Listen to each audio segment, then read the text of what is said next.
this could turn into a habit. Millions of people enjoyed an extra long weekend for the Jubilee and, of course, a shorter working week the one before that. But how about a 4-day week all year round? From today, workers at 70 firms across the UK are trialling it with no cut to their pay. The idea is that those workers will be more productive if they're better rested.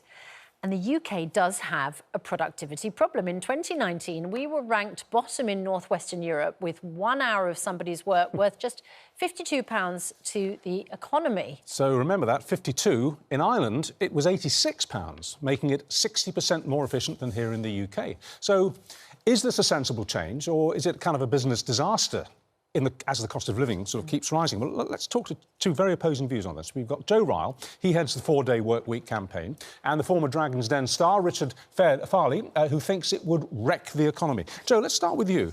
It is seemingly a contradiction in terms, but all the research does seem to show that if you do a 4-day work, you get more work done than if you do a 5-day week. Now, how does that work? Because it doesn't make any sense in my head. Yeah, well, wherever we've seen the 4-day week trialled, so across the world now, it's not a sort of small movement anymore, a much bigger movement.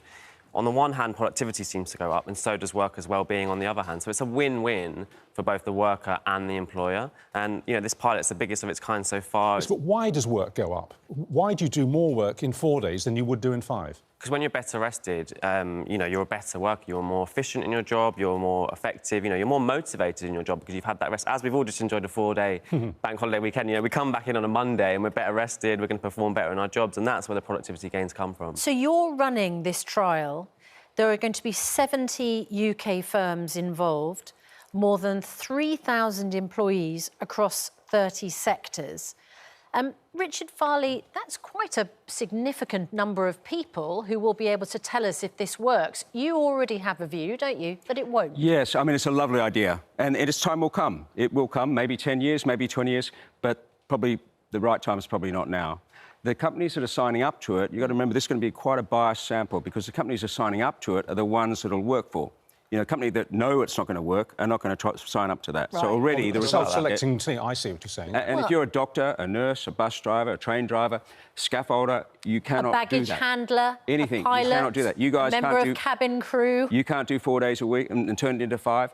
A lot of businesses, it simply won't work, and they won't sign up. So the data we get will be very positive, well, but it won't... Actually, just to put things right, yeah. None of us on this programme do a whole 5-day week on air. We might work longer days than the ones we're on air, but we do split it up. The point is, Joe, that if you don't have somebody working 5 days, you then have to have 2 members of staff, which is going to increase the costs. There's going to be a transition to get there. You know, we're not calling for a 4-day week overnight. But in the same way that we moved from a 6-day week to a 5-day week 100 years ago, you know, people adjusted, very quickly. And as we've seen with the COVID pandemic, you know, the world of work can change very quickly when we want it to. Flexible work came in overnight, working from home. This is, you know, we're long overdue an update to working hours. And this trial is including other companies. There's Fish and Chip Shop, you know, there's a brewery, there's all sorts of different organisations. So a Fish and Chip Shop, if a Fish and Chip Shop is not going to be open 5 days so there's no one-size-fits-all approach to the 4-day week. They are working the same hours. The Fish and Chip Shop stays open the same amount of hours, but staff are doing 4 days. So there must be more staff then? No, they think that they can get it done in those hours, and that's what the trial is going to show. Well, hold on a second, but you've said we're going from 5 days to 4 days.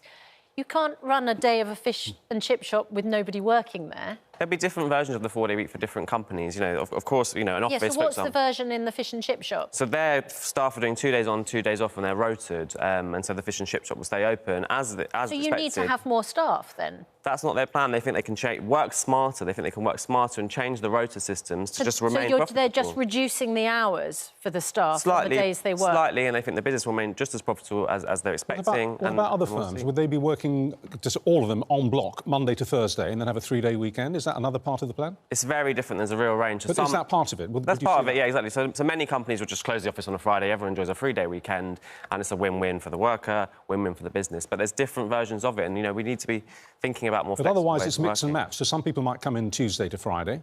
Other people would come in Monday to Thursday. Some people might do 2 days one week and 3 days the next, something like that. Yeah, and we're allowing for all different variations. Up to the business to design the 4-day week as it's going to work for their organisation. It'll work best for them. I can see all sorts of problems with it because, of course, you need staff to do the job. And there, as we've already identified, there are certain jobs, it doesn't even matter how many staff you have, because you need people there on the days when people need the job done.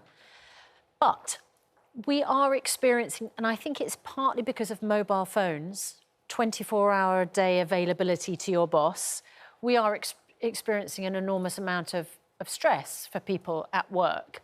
And so perhaps it is time to think, you know what, just like, as Joe says, we once worked a day at the weekend, perhaps we should start to give ourselves a break. Yes, I mean, that's possible. I mean, stress is maybe up for some people, maybe down for others, I don't know. But there's also evidence that, you know, because it's 100, isn't it? You've got to work harder in those 4 days that you... So there's some evidence in those 4 days trying to get so much done that it's actually more stressful and there might be more mental health problems. We might see it in the data when it comes out, but that's... I couldn't do it. I couldn't do 5 days work in 4 days. All right, I'll be more stressed. Joe, very quickly, before we finish this, how long will this experiment go on for and when will the data be in? So it's a 6-month trial 6 months. running to December, and sort of early springtime next year. We're hoping, you know, will show that this is possible across the economy. And another quickie: do other countries do this already?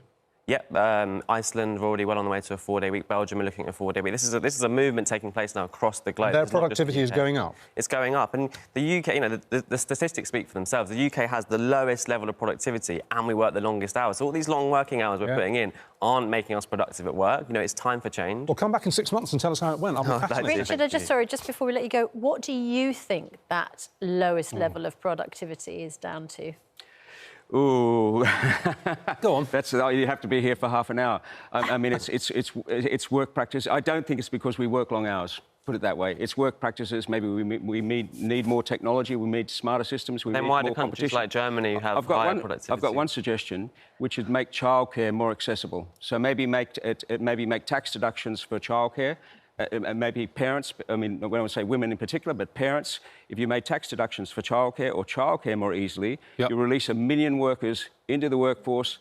The UK economy starts. Well, that to would get explode. my vote, mate. I think that would be, you know, let parents get back to work. A lot of them want to get back to work. So to me, that would be the first thing, much less expensive for the government. That would be where I'd go first before you cut working hours. OK. Interesting. Fascinating. Joe, thanks very much indeed. Thank we you. look forward to seeing the results in 6 months' time. But we might not be here working, so you might have to talk to somebody else. Depends which day it is.